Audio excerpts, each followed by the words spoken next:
사순식이 잘 지내고 계십니까? 네. 여러분들이 철야 기도를 열심히 봉헌하고 있는데 아마 가족들이 그런 이야기를 하지 않을까 싶습니다. 그렇게 기도하다가 하늘나라에 올라간다. 하늘나라에 올라간다는 것은 내가 거룩해진다는 거죠. 물론 이렇게 진심을 담아서 그렇게 기도하다가 하늘나라에 올라갔다고 말할 수도 있겠지만 아마도 이렇게 비꼬는 마음이 없지 않아 담겨져 있지 않을까 하는 생각을 해보게 됩니다. 여러분들, 밤새 기도하면서 우리가 새롭게 거듭날 때, 내 삶을 새롭게 변화시킬 때, 거룩한 모습으로 가정과 공동체 안에서 내가 내 삶의 자리에서 존재해 나갈 때 그들의 비꼬음이, 그들이 이렇게 나를 향해서 비꼬는 그 말이 달라질 거라는 그런 믿음을 가지고 이 여정을 걸어가셨으면 좋겠습니다. 정말 이렇게 여러분들이 하나님께 기쁨과 영광을 올려드리고 많은 사람들에게 사랑과 자비로서 다가서서 여러분들이 이렇게 나누어주는 하나님의 사랑과 자비를 통해서 그들이 하나님께서 마련하신 이 구원의 여정으로, 생명의 여정으로 나아갈 수 있도록 그런 간절한 마음을 담아서 여러분들이 기도를 하셨으면 좋겠습니다. 기도하는 사람들에게 주변에서 성인이라고 이야기를 합니다. 성인이 된다고. 근데 그렇게 열심히 기도하는 거룩한 사람들, 성인이라고 말하는 사람들 옆에서 함께 생활하는 사람들은 순교할 수 있습니다. 열심히 기도하기 때문에 여러 가지 없지 않아 불편함을 느낄 수가 있어요. 우리가 이렇게 거룩한 모습으로 하나님께 나아갈수록 우리에게 다가오는 사람들은 거룩한 모습으로 다가오지 않습니다. 여러 가지 유혹을 가지고 나를 이렇게 시험에 들게 하는 그런 어둠으로 이렇게 다가올 수가 있다는 거예요.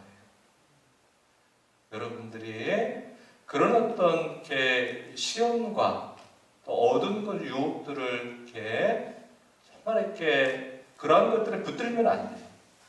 그런 것들에 넘어지면 안 된다는 겁니다. 어떻게 생각을 해보면 내가 하나님 앞에 나갈수록 하나님께서 나에게 더 어려운 그런 시험을 들게 할 수도 있다는 겁니다. 그런 어떤 시험을 이렇게 이겨냈을 때 내가 한 단계 성장할 수가 있어요. 하나님께서 정말 이렇게 나에게 주시고자 하는 그런 은혜와 축복의 열매들을 내 삶의 자리에서 맺어갈 수가 있다는 겁니다. 그래서 여러분들이 어떤 이렇게 시련이 생겼을 때, 어떤 유혹이 이렇게 생겼을 때, 또 어떤 문제가 생겼을 때 하나님께서 이런 문제와 이런 시험을 통해서, 이런 유혹들을 통해서 나에게 더 큰 은혜와 축복을 주신다는 그런 기대감을 가지고 이 여정을 걸어가시기 바랍니다. 아멘. 제가 미사를 봉헌을 이렇게 가끔 하지요. 우리 기도회에서도 봉헌을 하지만 밖에서도 또 미사를 봉헌할 때가 많이 있습니다. 미사를 봉헌을 했을 때 어떤 분들이 미사가 끝나고 나서 저에게 그런 말씀을 하시는 경우가 있어요. 신부님, 오늘 미사 너무나 은혜로웠습니다. 미사를 통해서 제가 은혜를 받은 것 같습니다. 감동을 받았습니다. 근데 어느 때는 아무 말이 없어요. 그럼 내 미사가 은혜롭지 않았나? 그런 생각이 들 때가 있어요. 제가 그런 생각을 하는 그 자체가 잘못된 거죠. 그리고 미사에 참여한 신자분들이 오늘 미사는 은혜로웠습니다. 오늘 미사 안에서 제가 축복을 받았습니다. 그 말 자체도 잘못된 겁니다. 어떤 사제가 미사를 봉헌하든 여러분들이 이렇게 생각하기에 어떤 미사가 봉헌이 되든 모든 미사가 다 은혜로운 거죠. 모든 미사 안에서 은혜를 받을 수 있어야 돼요. 모든 미사를 통해서 내가 감동을 받을 수 있어야 돼요. 미사가 은혜롭고 미사가 축복이 되었다 이렇게 말하는 것은 대부분 신부님 강론 말씀이 마음에 와 닿았습니다. 그렇게 이야기인 것 같아요. 근데 우리가 강론 말씀을 듣기 위해서 미사에 참여하지만 강론 말씀만을 듣기 위해서 미사에 참여하는 게 아니에요. 하느님을 만날 수 있는 유일한 축복과 은혜가 미사를 통해서 우리에게 주어집니다. 성체 성사가 이루어지는 시간은 오직 미사밖에 없어요. 그 어떤 시간에서도 성체 성사를 이루어갈 수가 없어요. 하느님께서 거룩한 몸과 피를 통해서 우리를 만나주신다는 거예요. 하느님을 만나는 그 자체가 우리에게 감동이고 축복이고 어떤 큰 은혜보다도 더 큰 은혜라는 거죠. 그걸 여러분들이 믿음으로 깨달을 수 있어야 돼요. 믿음으로 이렇게 받아들여야 돼요. 내가 기도할 수 있다는 것. 성체를 통해서 나에게 오시는 주님께 내가 내 삶을 의탁해 드릴 수 있다는 것. 내가 기쁨을 가지고 하나님을 영접하면서 하나님을 찬양할 수 있다는 것. 얼마나 큰 축복이고 얼마나 큰 은혜입니까? 감동이죠. 감동. 말씀이 선포되는 시간이죠. 그 말씀을 내 안에 받아들이고 그 말씀을 이렇게 붙들고 그 말씀에 따라서 살고자 하는 그 말씀으로 내가 새롭게 변화되고자 하는 그런 결심과 결단이 미사 안에서 이루어져야 돼요. 그 순간 은혜가 되고 축복이 된다는 것. 물론 이렇게 사제의 강론을 통해서 또 하나님께서 우리에게 말씀을 주시지만 가장 은혜로운 말씀, 가장 축복된 말씀, 가장 존귀한 말씀은 말씀 선포자가 말씀을 선포했을 때 그 말씀이에요. 그 말씀. 사제가 복음을 봉독하고 그 기쁜 소식을 선포했을 때 그 말씀이 가장 귀하고 가장 은혜롭고 가장 축복되다. 그 축복된 그 말씀을 내 안에 받아들여야죠. 마음과 영으로 그 말씀을 영접해드려야 된다. 그리고 그 말씀을 내가 간직해야 돼. 성모님께서 예수님의 그 말씀을, 하나님의 말씀을 마음과 영에 간직하고 예수님께서 걸어가신 이 구원의 여정, 생명의 여정에 동행하신 것처럼 우리 또한 그 말씀에 따라서 예수님께서 걸어가신 이 구원의 여정, 생명의 여정에 동행해 나갈 수가 있어야 된다는 거죠. 그럴 때 내 기도가 하느님께 기쁨을 드리는 기도가 될 수 있어요. 예수님께서 성부 아버지의 뜻에 따라서 이 여정을 걸어가신 것처럼 우리 또한 아버지의 뜻에 따라서 아버지께서 만족하시는, 아버지께서 영광을 받으시는 길로 나아갈 수가 있다는 거예요. 내가 원하는 길, 내가 기뻐하는 길, 내가 만족하는 길은 구원의 길이 될 수가 없어요. 생명의 길이 될 수가 없어요. 하느님께서 원하시는 길이 될 수가 없다는 거예요. 오직 아버지의 말씀에 따라서 살아갈 때 아버지께서 만족하시고 아버지께서 기뻐하시고 아버지께서 영광을 받으실 수가 있다는 거예요. 그 길이 바로 하느님께서 원하시는 길이고 예수님께서 걸어가신 구원과 생명의 길이에요. 여러분들이 재단이 봉헌한 모든 재앙들을 여러분들이 기억하는 모든 사람들을 가슴속에 담고 기도로서 하느님께 맡겨드릴 때 내가 동행하는 이 구원의 길, 영원한 생명의 길이 그들의 길이 될 수가 있다는 거예요. 그런 축복과 은혜로운 모습으로 여러분들이 이 40일의 여정을 걸어가시기 바랍니다. 아멘. 여러분들 하루의 여정을 걸어가면서 많은 그런 음성들을 듣지요. 그죠? 근데 어떤 음성은 듣고 싶지가 않아. 근데 어떤 음성은 내가 정말 듣고 싶지요. 근데 듣고 싶지 않은데 들리는 음성이 있어요. 듣고 싶은데 들리지 않는 음성이 있습니다. 여러분들 듣고 싶지 않은 그 음성들을 내 안에 받아들일 필요는 없어요. 받아들일 필요는 없어요. 우리가 들어야 될 음성만 내 안에 받아들이고 그 음성에 따라서 내가 반응을 할 필요가 있어요. 들리면 일단 반응을 하게 되잖아요.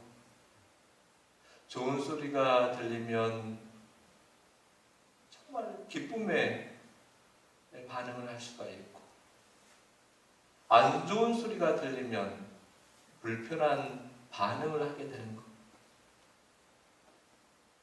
수많은 소리를 우리가 듣는데 그 소리들을 식별하면서 우리가 듣고 받아들여야 된다. 소리에 따라서 이렇게 우리가 움직이지 않습니까? 그렇죠? 동물들도 다 알아요. 그 소리가 좋은 소리인지 나쁜 소리인지. 근데 나쁜 소리를 하면 도망가요. 새들을 날아가 버려요. 새들은. 고양이나 개들도 다 도망가요. 근데 사람들은 잘 도망가지가 않아요. 그 소리에 붙들려 버릴 때가 있다. 그 소리에 붙들려서 온갖 불편한 그런 반응들을 합니다. 두려워하기도 하고 근심하기도 하고 걱정하기도 하고 좌절하고 절망하기도 하고 때로는 무너지기도 한다는 거예요. 정말 이렇게 내가 들어야 될 음성을 듣는다면 내 마음과 영이 편안해집니다. 내가 치유를 받을 수 있고 위로를 받을 수가 있다. 내가 들어야 될 그 음성이 어떤 음성입니까? 하나님의 음성이죠. 하나님의 음성. 하나님의 음성. 예수님께서 하나님의 그 음성을 듣고 그 음성을 이렇게 붙들고 그 음성에 따라서 길을 걸어가셨어요. 하나님께서 이끄시는 길로 걸어가셨다는 거죠. 하나님의 그 음성을 통해서 어둠을 물리치셨어요. 하나님의 그 음성을 통해서 치유와 회복의 그런 기적들을 행하셨다는 거예요. 그 음성을 통해서 많은 사람들을 일으켜 주셨습니다. 그 음성을 통해서 우리 자신들을 구원과 생명의 길로 이끌어 가십니다. 하느님께서 예수님께 그런 음성을 들려주셨지 않습니까? 이는 내가 사랑하는 아들, 마음에 드는 아들, 너희는 그의 말을 들어라. 이렇게 말씀하셨어요. 이렇게. 하느님께서 예수님께 들려주시는 그 음성이 바로 우리에게 들려주시는 음성이라는 거죠.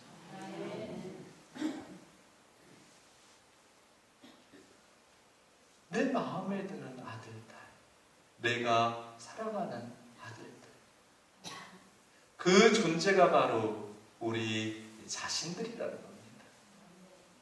그 음성에 따라서 여러분들이 삶을 열어가시기 바랍니다. 엊그젠가 제가 이렇게 사무실에 들어가기 위해서 복도를 지나가는데 어떤 분이 다짜고짜 저에게 신부님 넘어가세요 그러는 거예요. 신부님이 정말 싫어요 그래요. 그래가지고 또라이 아니야 이거 정말. 아니 언제 봤다고. 물론 이 안면은 있지요. 내가 뭘 잘못했지? 근데 굉장히 이렇게 마음이 불편한 거예요. 불편한 거. 사무실에 와서 자리에 앉아서 조용히 이렇게 묵상을 했습니다. 그분의 요지는 제가 이렇게 자기를 바라봐주지 않았다는 거예요. 바라봐주지 않았다는 거예요. 그리고 이렇게 자신의 그 말을 잘 들어주지 않았다는 거죠. 그냥 이렇게 들어줄 수는 있죠. 근데 너무 바쁘다 보니까 제가 한 사람만 바라보고 삽니까? 제 아내도 아니고, 그리고 또 이렇게 정말 이렇게 사랑하는 애인도 아니고, 가슴 설레는 그런 관계면 바라보지 말라고 해도 바라보죠. 그리고 듣지 말라고 해도 다 들어요. 근데 그런 관계인데 어떻게 제가 그분의 이렇게 이야기만 듣고 그분만 바라봅니까? 그럴 수가 없잖아요. 그럴 수가 없잖아요. 그렇죠? 여러분들, 물론 내가 이렇게 삶을 살아가면서 누군가를 바라보고 그 누군가가 나를 바라봐 주기를 원하죠. 누구나 다. 내가 누군가에게 말했을 때 그 말을 들어주고 또 내가 원하는 그 말을 해주기를 바랍니다. 그렇지만 그런 어떤 여러 가지 마음들은 인간 안에서 나오는 그런 이루, 인간 안에서 나오는 그런 격려를 받고 싶은 거죠. 사람에게 관심을 받고 싶은 거예요.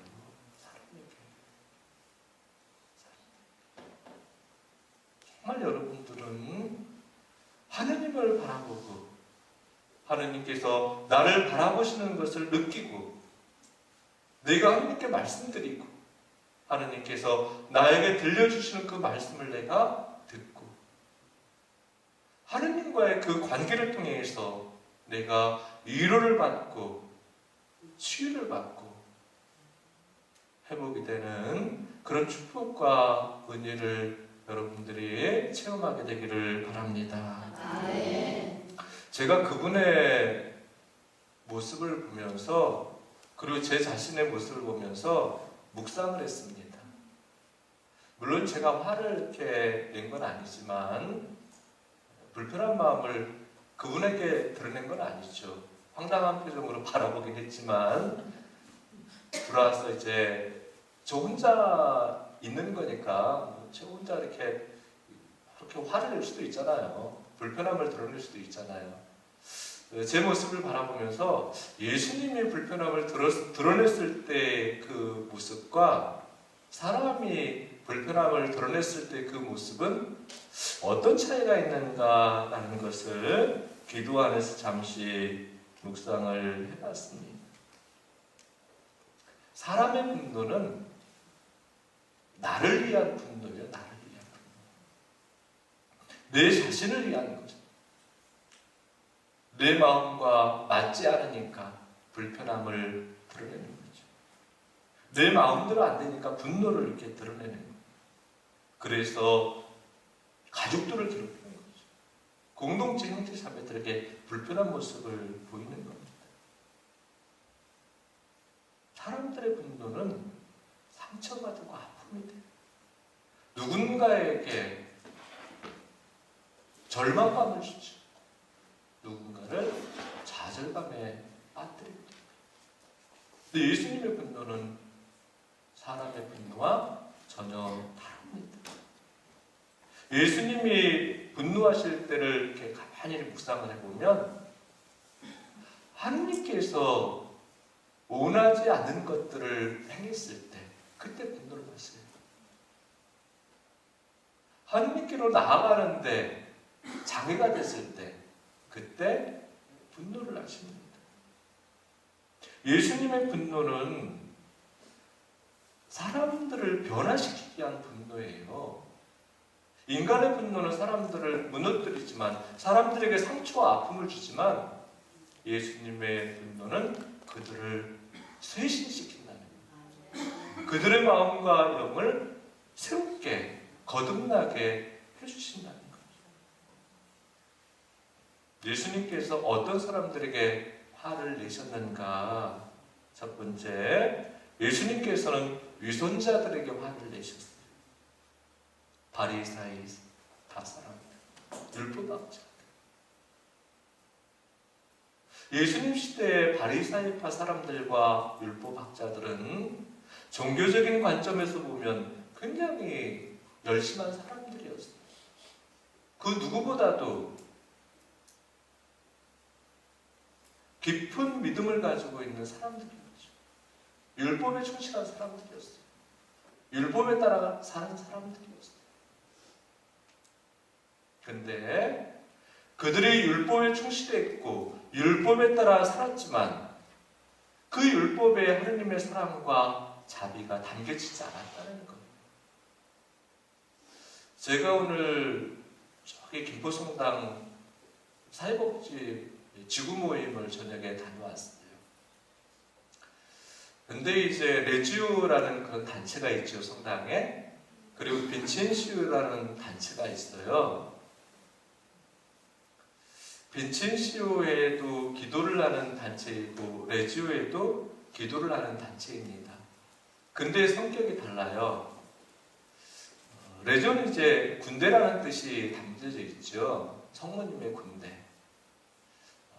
기도하면서 성모님께서 하느님의 뜻에 순종함으로써 하느님께서 기뻐하시는, 하느님께서 정말 만족하시는 일들을 선택하신 것처럼 레지오 그 단체에 속한 우리 형제 자매들도 성모님의 군대로서 하느님의 말씀에 순종하고 하느님께서 기뻐하시고 하느님께서 만족하시는 일을 활동을 하는 그런 어떤 이렇게 단체이죠. 근데 빈첸시오에도 마찬가지입니다. 빈첸시오는 하느님의 사랑과 자비를 몸으로써 이렇게 드러내는 단체입니다. 물론 거기에 기도가 우선이지만. 근데 겉으로 드러날 때는 빈첸시오는 활동단체 같고 레지오 단체는 기도단체 같은 그런 성격이 있어요. 근데 이제 회의를 하는데 빈첸시오 이렇게 회원들, 형제 자매들이 신부님 건의사항이 있습니다 그러시더라고요. 왜요? 그랬더니 저희도 레지오를 하면서 빈첸시오 활동을 하고 싶은데 그 꽃민시움 이렇게 상위 이렇게 그런 게 레지오 단체이죠. 상급기관이죠. 거기서 이렇게 지시가 내려왔대요. 레지오 하면서 빈첸시오 하지 말라고. 그게 규칙이라고. 하늘을 탈퇴하라고. 그런 게 어딨냐. 아니 이렇게 사제가 이렇게 생각해도 그건 이치에 맞지 않는다. 내일 이렇게 우리 신부님하고 한번 상의를 해보겠다 그렇게 말씀을 드렸어요. 아니 여러 단체에 들어갈 수가 있잖아요. 그리고 내 영적인 유익이 된다면, 내 영성 생활에 도움이 된다면 기도하고 더 많이 사랑하면서 활동을 할 수가 있는 거죠. 근데 우리 단체에 속하면 다른 단체에 속하지 마라. 다른 단체에 활동하면 우리 단체에서 나가라. 그런 어거지가 어디 있습니까? 그런 어거지. 그건 율법주의죠. 율법주의죠. 저는 그렇게 생각합니다.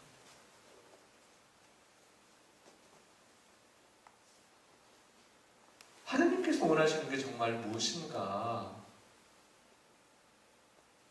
하느님이 원하시는 법은 사랑과 자비이지요.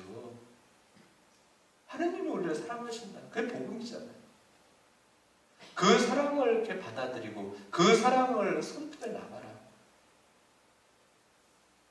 근데 그 사랑과 자비를 받아들이게끔 하기 위한 그런 규정들을 만들지요. 우리 신앙생활에서, 우리의 삶에서. 근데 그 사랑과 자비가 우선이 아니라 그런 율법의 어떤 규정, 규칙이 우선이라면 잘못되어 있다는 거예요. 예수님이 그런 어떤 모습을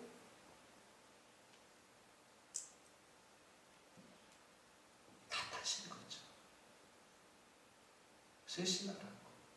법이 우선이 아니라, 인간이 우선이 아니라, 제도가 우선이 아니라 하나님의 사랑과 자비가 우선이라. 여러분들 일례로 혼배 조당에 걸리신 분들이 요즘 많이 있잖아요. 그죠? 근데 이제 그런 경우가 있습니다. 누가 이렇게 이혼하려고 결혼한 사람은 없어요. 살다 보니까 어찌어찌 하다 보니까 그렇게 되는 거죠. 근데 또 결혼했는데 또 이혼을 하게 됩니다. 누가 2번 이혼하려고 이렇게 결혼한 사람이 어디 있습니까? 3번, 4번 결혼하려고 이혼한 사람, 이혼하려고 결혼한 사람이 어디 있어요? 그런 사람 없어요. 그런 사람. 사람이 일이라는 게, 사람의 그런 어떤 삶이라는 게 사람 마음대로 되는 게 아니잖아요. 근데 법으로 이렇게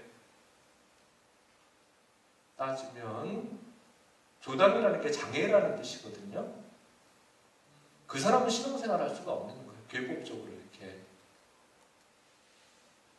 그 사람을 판단하는. 그거 어떻게 해야 돼요? 교회 법원에다가 재판을 이렇게 신청해도 이거는 여러 번 했기 때문에 혼인무효가 안 됩니다. 그렇게 판결을 받으면 성체를 모시지 못해요. 미선을 할 수가 있지만 성체를 모시지 못하면 은혜가 없잖아요. 축복이 없지 않습니까?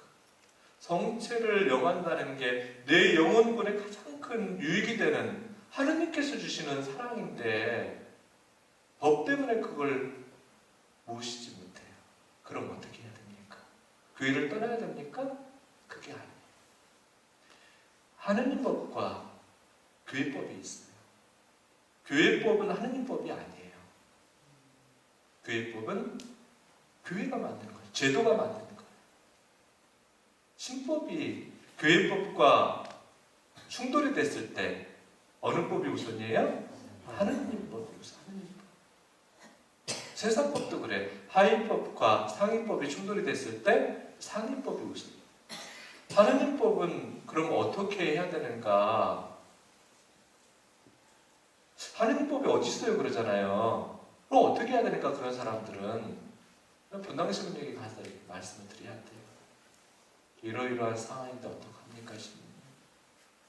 법원에다 이렇게 판결을 받기 위해서 제소를 했는데 패소가 됐습니다. 성씨를 모시고 싶은데 어떻게 해야 됩니까? 사제는 하느님께서 선택한 당신의 대리자이죠. 사제에게는 사목적인 배려라는 게 있어요. 사목적인 배려. 사목적인 배려.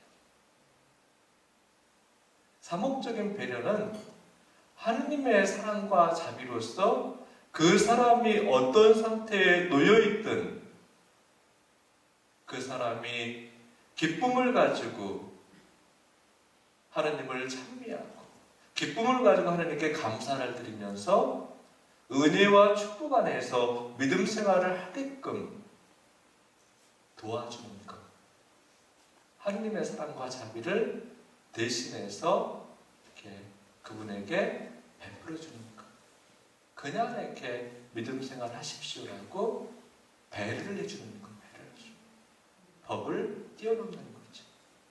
근데 율법주의자들, 바리새인들은 죽었다 깨어나도 안 돼. 죽었다 깨어나도.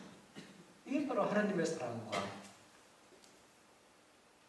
세상이 만든 법과 제도가 만든 법과의 그런 차이라는 거예요.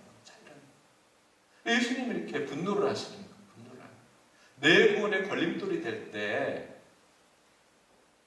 당신께서 너무나 사랑하시는 당신의 자녀들의 구원에 걸림돌이 될 때 그때 분노를 하시는 거예요. 그때 화를 내시는 거예요.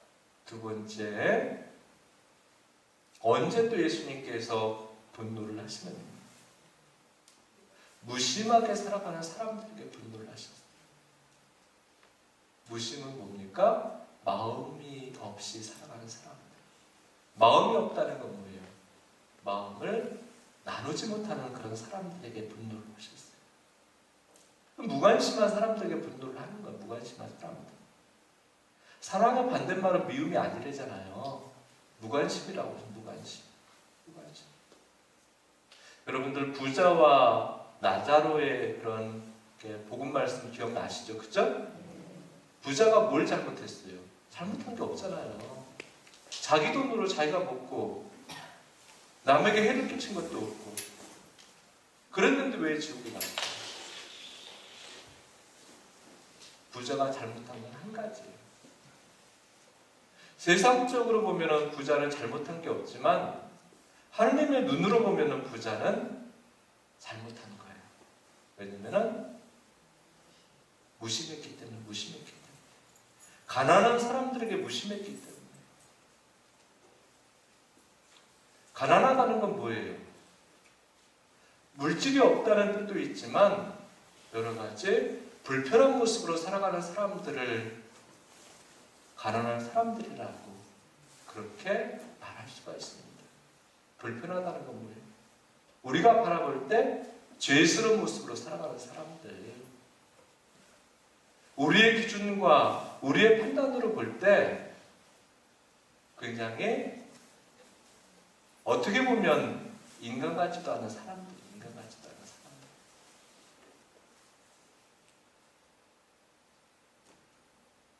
굉장히 어떤 공동체 안에서, 가정 안에서 상처를 드러내면서 사는 사람들의 상처를 드러내면서 어둠을 이렇게 드러내면서 사는 사람들이에요.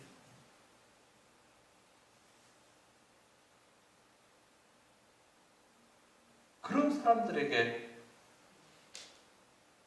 어떤 내 인간적인 기준과 잣대로서 판단하면서 단죄해서는 안 된다는 거.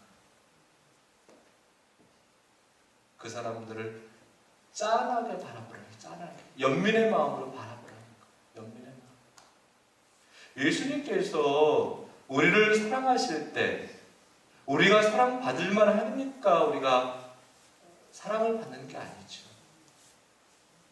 사랑받을 수 없음에도 우리가 사랑받을 수 있다는 것은 예수님에게 연민의 마음이 있으셨기 때문에. 연민의 마음이 있으셨기 때문에. 하느님 자비의 마음이 있으셨기 때문에 그렇다는 거예요. 하느님께서 우리를 바라보실 때 당신의 사랑과 자비로서 바라보시잖아요. 연민의 눈으로 바라보시잖아요. 사랑과 자비에는 판단이 들어가 있지 않아요. 연민에는 판단이 들어가 있지 않아요. 잘했다, 잘못했다 그런 기준이 없는 거예요. 그런 기준이. 너의 죄에 대해서 묻지 않겠다는 거예요. 일단. 일단 내 사랑을 받아봐. 내 자비를 받아봐. 왜냐하면 그런 사랑과 자비 없이는 우리가 사랑할 수가 없기 때문에 그래요.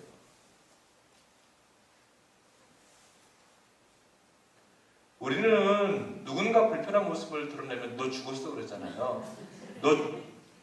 일단 너 죽여놓고 보자. 근데 하나님은 그러잖아요. 너 살려놓고 보자. 너 살려놓고 보자. 그게 하나님과 우리 자신들의 차이예요. 여러 가지 불편한 모습을 드러내면, 어떤 게 정말 상처를 드러내면 일단 너 무너뜨리고 보자.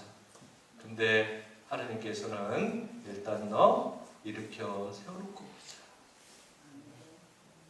너를 이렇게 일단 살려놓고 보자. 그리고 우리를 새롭게 변화시키고 또 새롭게 변화시키고 당신의 사랑으로서 변화시키고 당신의 자비로서 변화시키고 우리가 조금씩 그 사랑과 자비로서 치유가 되고 회복이 됩니다. 우리의 마음과 영이 치유가 되고 회복이 됐을 때 내 삶이 달라져.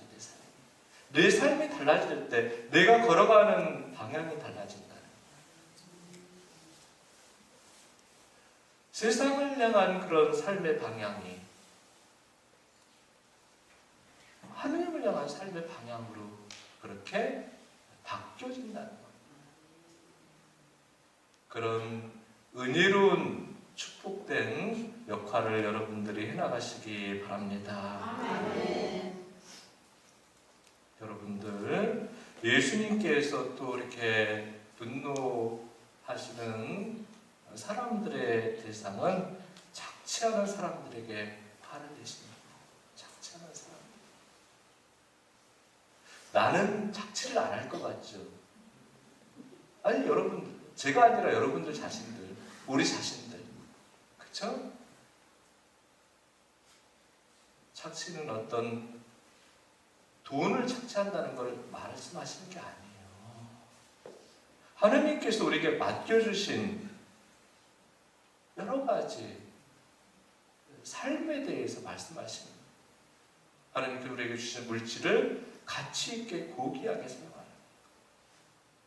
가치 있게 고귀하게 사용하지 않으면 하나님의 재물을 착취하는 거죠. 내 영적인 그런 착취의 삶을 살아간다면 영적으로 내가 이렇게 황폐해지는 거예요. 황폐해져. 내 시간을 착취하는 거예요. 시간을 낭비하는 거예요. 시간을 낭비하는 거예요. 내가 자리하는 이 삶의 자리를 거룩하게 만들어 가야 된다. 그 장소를, 삶의 자리를 황폐하게 만든다. 낭비하지 말라는 거예요. 예수님께서 우리에게 그렇게 화를 내시는 이유는 이러한 이유 때문에 그렇습니다. 제가 오늘 이렇게 이 말씀을 들은 이유는 사순의 여정을 걸어가면서 여러분들에게 묵상거리를 드리기 위해서입니다. 내가 위선자들처럼 살고 있지 않은가? 위선자들처럼 살고 있지 않은가? 우리 가족들, 주변 사람들, 아파하고 상처받는 사람들, 좌절과 절망 속에 있는 사람들, 근심과 걱정 속에 있는 사람들에게 무관심한 삶을 살고 있지는 않은가? 하느님의 법보다 내 법으로 살고 있지는 않은가? 하느님의 법보다 내 법으로 살고 있지는 않은가? 그리고 내 자신에 대해서 착취하는 모습으로 살고 있지 않은가? 내 자신의 삶에 대해서 착취하는 모습으로 살고 있지 않은가? 그런 어떤 성찰을 통해서 여러분들이 하나님께서 맡겨주신 이 은혜로운 시기를 정말 이렇게 새롭게 거듭게 변화시켜 나가시기 바랍니다. 아멘. 우리가 변화되지 않으면 예수님과 동행해 나갈 수가 없어요. 우리가 이렇게 마음으로 영으로 삶을 통해서 새롭게 거듭나지 않으면 예수님께서 우리에게 맡겨주신 사명을 이루어갈 수가 없습니다. 예수님이 우리에게 구원과 생명을 주신 것처럼 우리가 구원의 문, 생명의 문을 그런 어떤 역할을 해나가야 된다. 가족들에게, 주변 사람들. 이 철야의정에 기도를 하는 그런 사람들이 예수님의 그런 구원의 역할, 생명의 문의 역할을 하지 않는다면 누가 하겠습니까? 여러분들이 해나가십니다. 이런 성사를 통해서 하나님께서 기뻐하시는 모습으로 하나님께서 만족하시고 하나님께서 영광을 받으시는 모습으로 여러분들이 정말 이렇게 거듭나시기 바랍니다. 하나님께서 여러분들의 그러한 모습을 축복하시고 또 여러분들이 걸어가는 여정에 함께 동행하십니다. 응원하겠습니다.